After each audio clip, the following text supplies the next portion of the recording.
Bonjour les codeurs.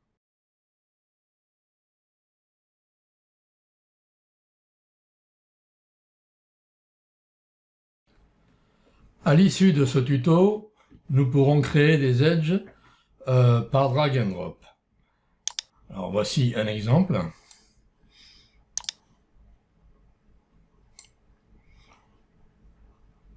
Voilà. Drag and drop.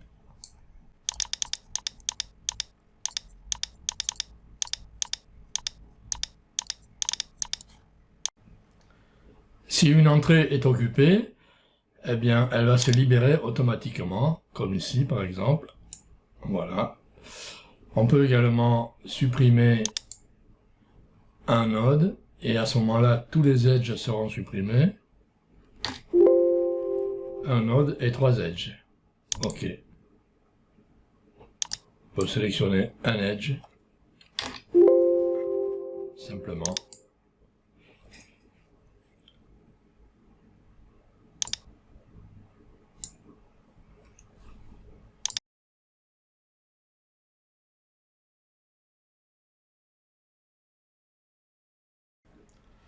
Avant de commencer, nous allons corriger un petit défaut. On observe ici les nodes qui sont affichés. On va modifier la hauteur du titre. Alors la hauteur du titre se trouve dans le contrôleur node, ici dans ce dictionnaire, htitle 24. On va la passer à 32. Voilà. Et je relance. Donc voilà le défaut. On a ici un débordement. On va corriger ce défaut. C'est simplement un petit problème d'arithmétique à résoudre. Hein. On va se limiter à copier-coller le code depuis le tuto dans 3 méthodes.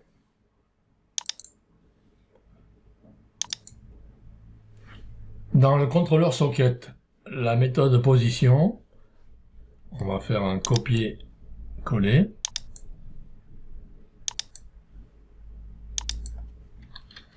Et je vous laisse regarder à tête reposée les différences de code. Voilà. Ensuite, la deuxième, c'est le contrôleur node, la méthode setup. Copier. Contrôleur node, setup.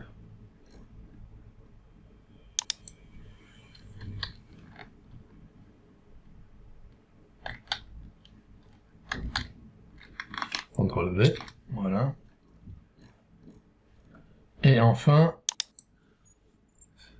l'interface utilisateur node, la méthode init.ui. Copier.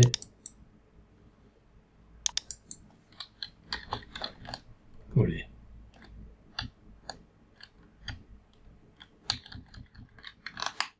CTRL V. On teste à nouveau.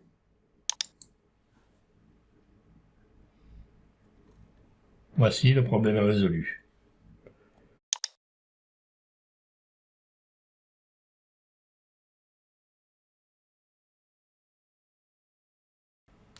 Nous allons faire une petite modification sur un tuple du contrôleur des sockets, c'est le TID.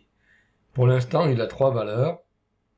Il y a un booléen qui indique que c'est une entrée ou une sortie. Il y a l'identifiant de son node, et il y a sa position, son numéro. Donc, au lieu de 3 valeurs, on va en enlever une pour simplifier les calculs par la suite au niveau des edges. On va faire un copier-coller. 2 méthodes sont à modifier, init évidemment, copier, coller.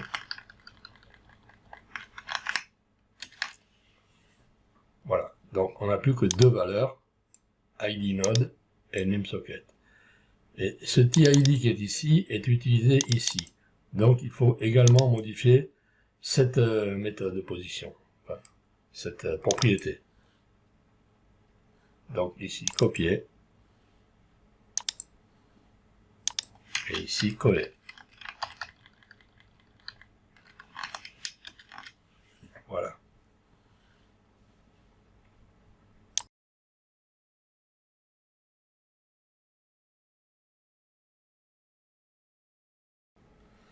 Pour supprimer un node, il suffit de le sélectionner et d'appuyer sur la touche Supr du clavier.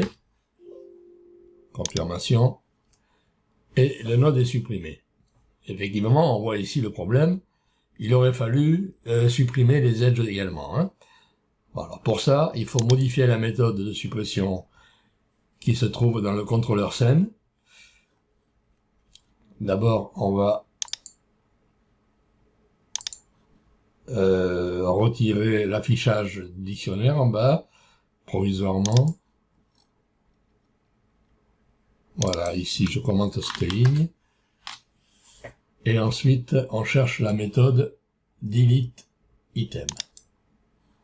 C'est cette méthode qu'il faut modifier. Alors, depuis le tuto, on fait un copier-coller.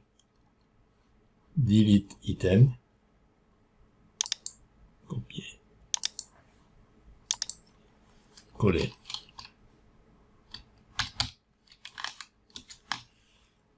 Voilà.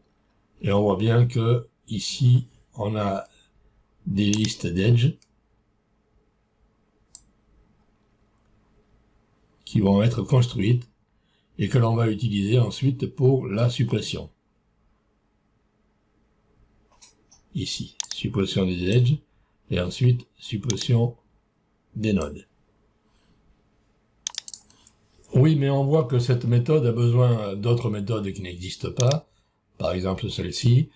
Alors, on va les copier-coller tout simplement depuis le tuto. Ici, on a la méthode getGrEdge du contrôleur socket. Je vais copier ces trois codes. Ici, copier contrôleur socket.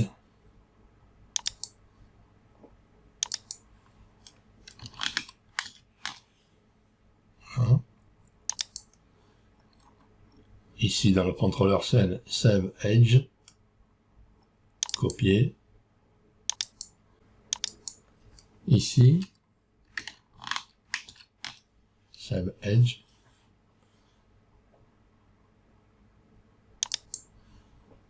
Dans le contrôleur edge, on a getTID, copier.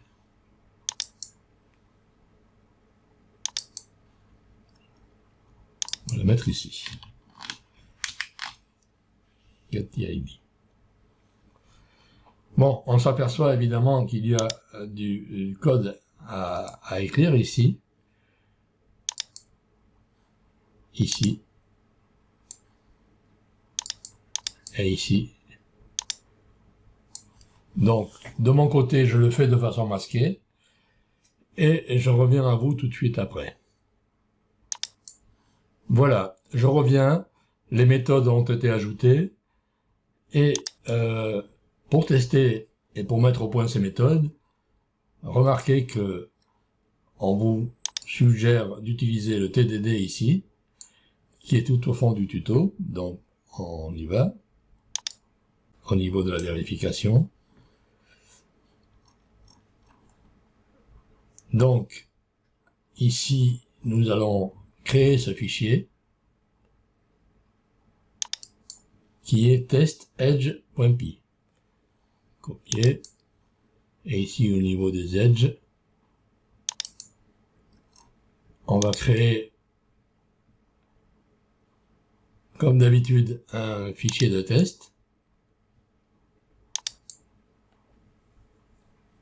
On va le renommer ici. On va l'appeler test-edge. Pour simplifier un peu. Voilà. Et on valide. Donc, ici, dans les tests,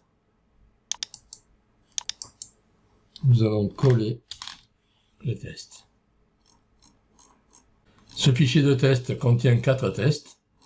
Le dernier est commenté. Donc, nous utilisons les 3 premiers ici. On n'oublie pas de retirer le mode de bug dans la scène. Ici, donc, false. Voilà, et maintenant on peut lancer les tests. Run.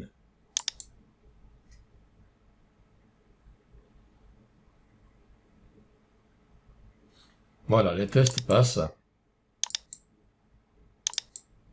Maintenant, on revient à la fenêtre main et on va essayer de supprimer un node. On va faire la même manip qu'au début, celui-ci, suppression. Donc le message a changé, un node et 2 edges. Acceptez-vous? Oui. Effectivement, ça marche. Si je relance et que je décide de supprimer un seul edge, celui-ci, suppression, voulez-vous supprimer un edge? Acceptez-vous? Oui, ça marche.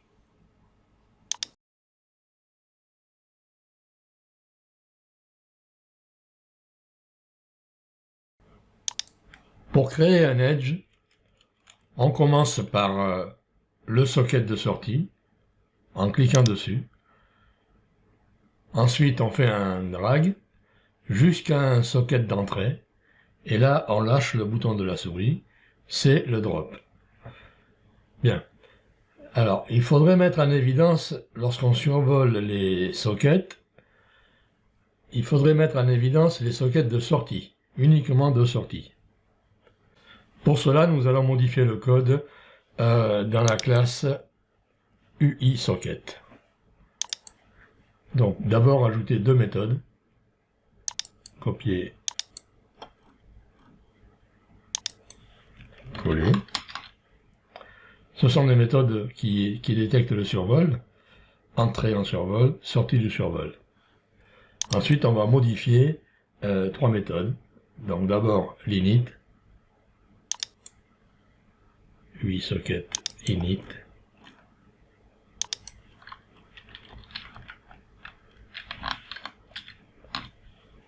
Voilà, qui déclare cet attribut bover. Ensuite, le dessin du triangle du socket. Get triangle. Car ce que l'on veut, c'est augmenter sa taille lors du survol. Et ensuite, StatBrush, qui est ici, on va la modifier. Car on veut également changer sa couleur lors du survol, ça sera du blanc. Si je relance l'appli, en survolant un socket de sortie, on voit bien qu'il augmente de taille et la couleur de fond passe au blanc. Voilà pour le socket de sortie, ici aussi. Les sockets d'entrée ne changent pas de taille.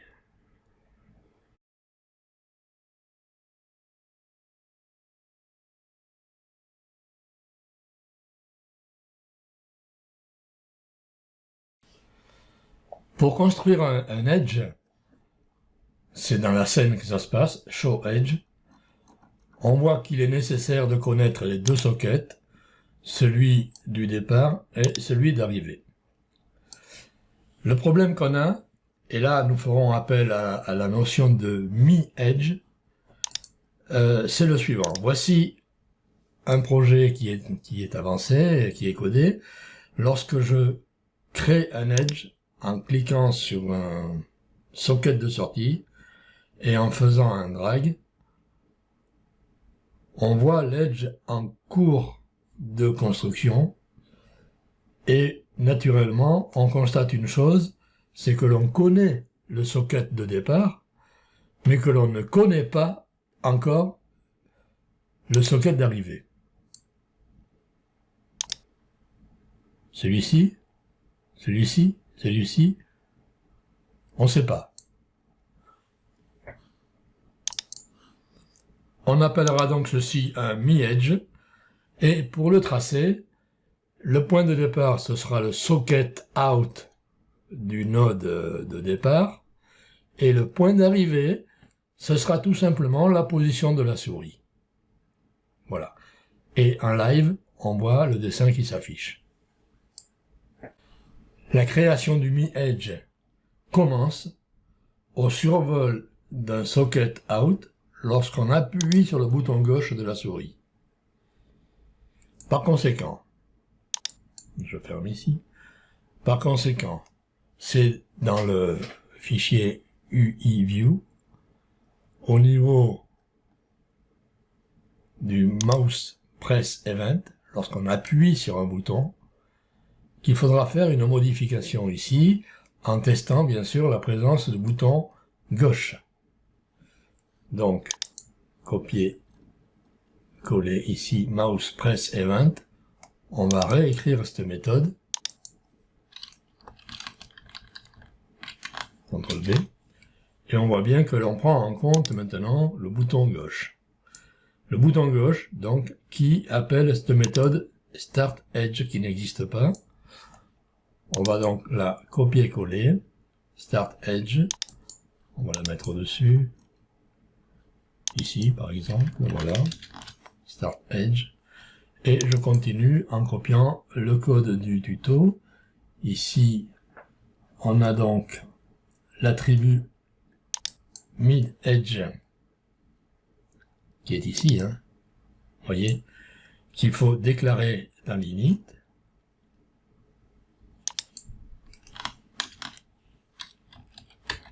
Il faut importer le contrôleur Edge.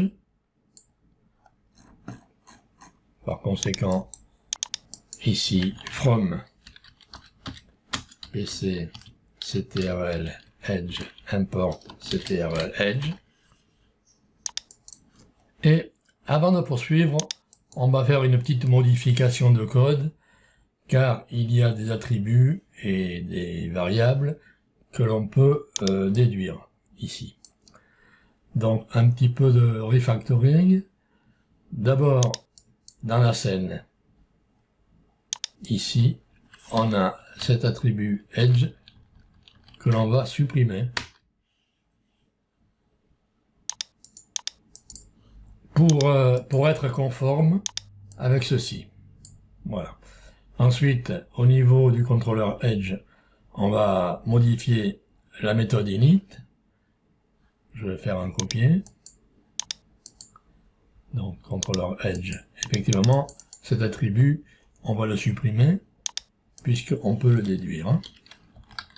Donc, on fait un copier-coller de toute la méthode. Voilà. Et elle est bien plus simple. On modifie également la méthode init UI dans UI Edge. Pourquoi? Parce que le tooltip a besoin des deux extrémités, des deux sockets pour pouvoir être affiché. Or, pour l'instant, dans le Mi Edge, on n'en connaît qu'un. Donc là, on va avoir un problème. Ceci dit, on va ici, UI Edge Init UI, on va modifier donc le code de l'init UI en mettant un tooltip ici qui est conditionné par le fait que le socket est bien un socket. Enfin, la méthode endpoints du contrôleur Edge doit être réécrite car elle définit les points de départ et d'arrivée d'un Edge. Et ici, nous avons supprimé cet attribut, nous avons supprimé celui-ci également, et le point d'arrivée, ça n'est plus un socket, hein, puisque c'est la position de la souris. Donc le mieux, c'est de faire un copier-coller de toute la méthode. Voilà.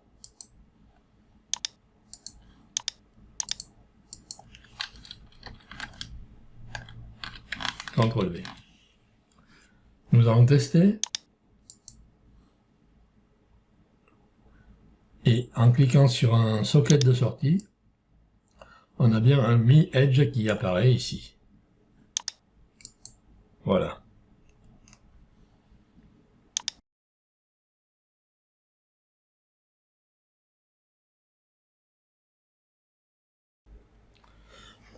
De la même façon que l'on appelle Start Edge lorsqu'on clique sur le bouton gauche de la souris, lorsqu'on appuie sur ce bouton, eh bien, il faudra appeler une méthode Stop Edge lorsqu'on relâche le bouton de la souris.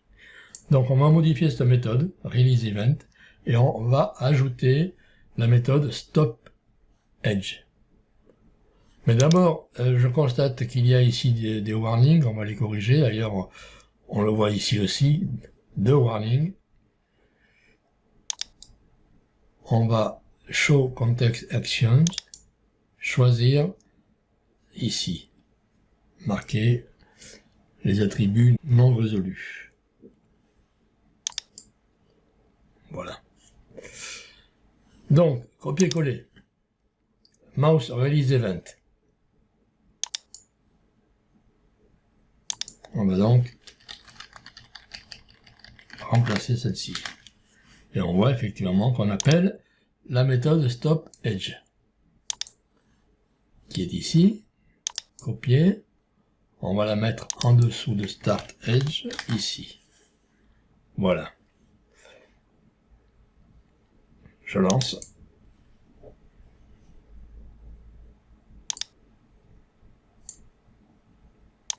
Voilà, je crée un demi-edge. Si je lâche le bouton, il disparaît. Parfait.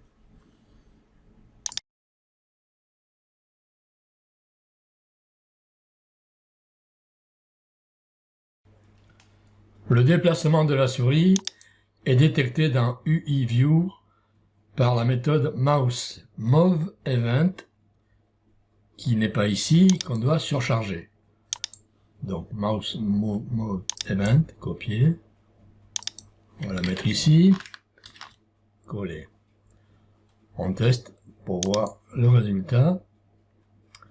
Et on démarre le drag. Effectivement, ça fonctionne.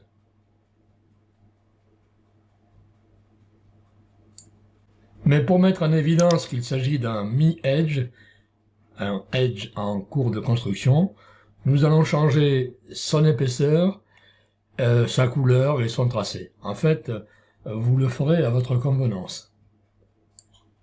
Par conséquent, la méthode à modifier est logiquement dans l'edge, l'interface utilisateur, au niveau du crayon, c'est-à-dire State Pen. Voilà. Cette méthode. State Pen, copier, et ici, coller. On teste. Problème, effectivement, on n'a pas importé la classe Qt. Ici. Donc, core, import Qt. On teste.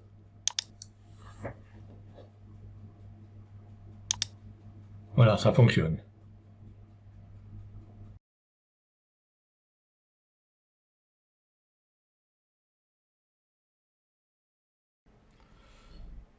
Pendant le drag, si l'élément survolé est un socket d'entrée, c'est-à-dire un socket d'arrivée pour le edge, il faudrait le mettre en évidence en agrandissant sa taille, et c'est ce que nous allons faire en modifiant la méthode Mouse Move Event. Donc ici.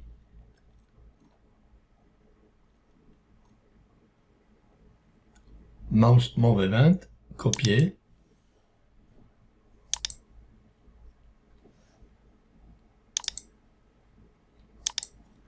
Et coller.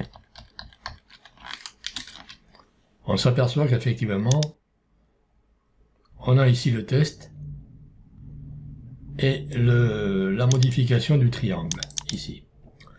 Alors, quel est ce test? Ce test, c'est une méthode ici, isDroppable, que l'on va copier et coller.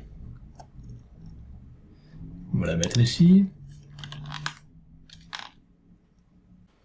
On voit que cette méthode appelle également Normal Size Socket, qui n'existe pas, on va la créer.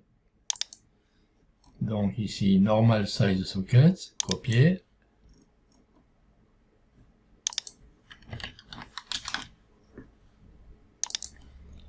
Cette méthode récupère tous les sockets de la scène, ici avec cette méthode Get GRSockets afin de leur donner à chacun leur taille d'origine au niveau du triangle. Cette méthode de GRSocket n'existe pas dans la scène, donc contrôleur scène, GRSocket copier, et ici dans la scène, on va se mettre ici, coller.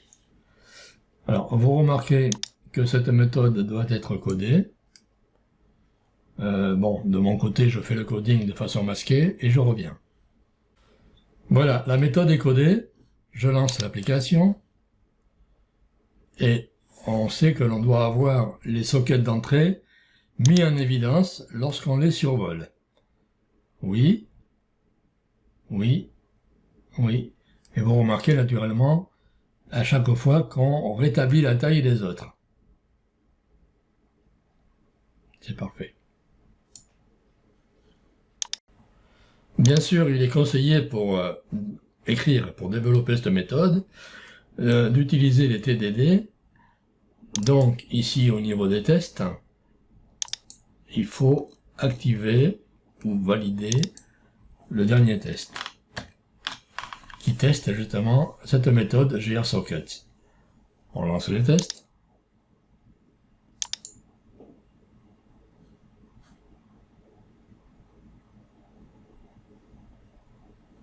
Voilà, tous les tests passent.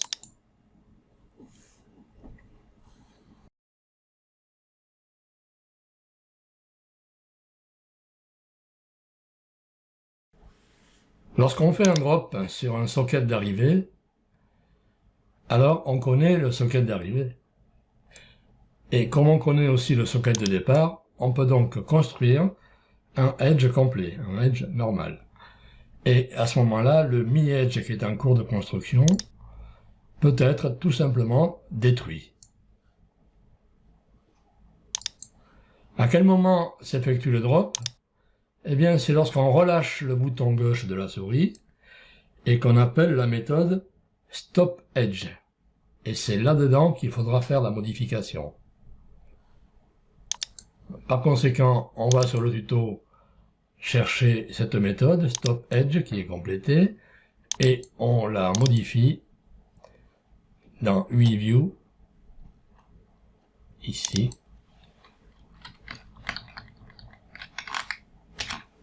Voici.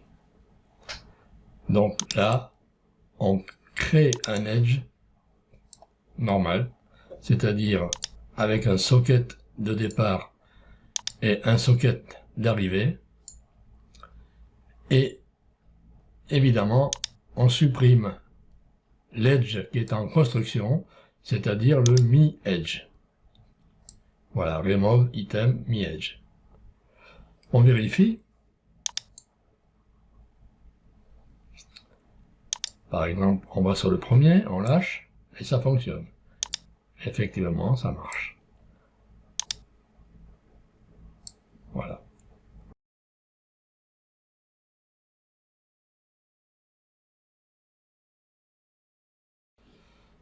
Pour terminer, il nous reste 3 choses à faire. Premièrement, régler une contrainte technologique. Deuxièmement, enregistrer les edges dans le dictionnaire ODPKL. Et troisièmement, la persistance, c'est-à-dire l'enregistrer dans le fichier PKL. Alors, la contrainte technologique, quelle est-elle? Eh bien, c'est la suivante. On n'a pas le droit d'avoir plusieurs liens, plusieurs edges sur une entrée. Une entrée peut recevoir 0 ou 1 edge au maximum. Donc, il faut régler ce problème d'incompatibilité. Par contre, une sortie peut fournir autant de liens, autant d'edge, autant de signaux que nécessaire. Alors, pour cela, il va falloir modifier encore la méthode d'arrivée, c'est-à-dire le stop edge, qui doit prendre en compte, après donc la création de l'edge, qui doit prendre en compte cette contrainte, puis l'enregistrement.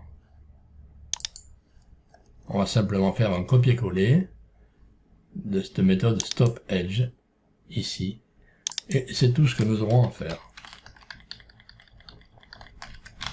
CTRL V. Voilà. Je vous laisse étudier le code à tête reposée pour bien voir la solution apportée pour la contrainte, l'enregistrement dans le ODPKL, le super dictionnaire, et finalement l'enregistrement sur disque dur dans le fichier PKL. On lance. On va créer un edge,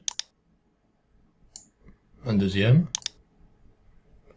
et on va voir si cela a bien été mémorisé. On relance. C'est parfait. Alors, on va supprimer un edge. Voilà, et on relance. Voilà, ça fonctionne. Bien, l'enregistrement dans le super dictionnaire et la persistance sur disque dur fonctionnent. Et la contrainte technologique est résolue comme ceci. Si une entrée est libre, donc aucun problème, on la connecte. Par contre, si une entrée est déjà occupée, comme ici, l'entrée 0 par exemple, eh bien, on va la libérer pour mettre à la place le nouvel edge. Voici. Voilà, ça marche. Donc, je fais de même avec l'entrée 2 par exemple. Donc, voilà, un edge a été supprimé. Et ça fonctionne. On a toujours au maximum un edge sur les entrées. Je vous remercie de votre attention.